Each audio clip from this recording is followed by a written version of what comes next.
அவங்க என்ன சொல்கிறாங்க, நான் எனக்கு நகை காணும் தான் நான் போய் கம்ப்ளைண்ட் கொடுத்தேன், மற்றது போலீஸ்காரன் தான். இவங்க ஏதோ பண்ண தப்புக்கு இப்போ 3 போலீஸ்காரன் உள்ளே இருக்கான். அதுதான் நம்ம அதில் தேவையில்லாமல் விக்டிம் அவங்க 3 பேரும்.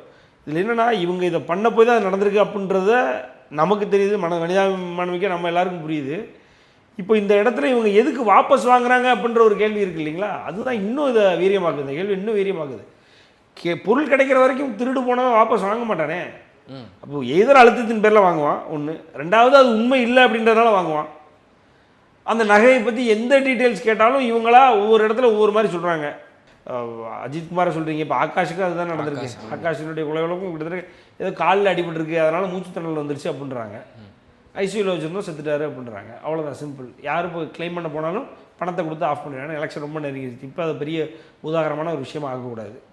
ஸோ பேக் டு பேக் நீங்கள் சொன்ன மாதிரி இது அன்னைக்கு பார்த்தீங்கன்னா 70 வயது மதிக்கத்தக்க ஒரு முதியவரை அடித்து துன்புறுத்தி அவருடைய மனைவி 60 வயது மதிக்கத்தக்க மனைவியை பாலியல் பண்ணுறானுங்க.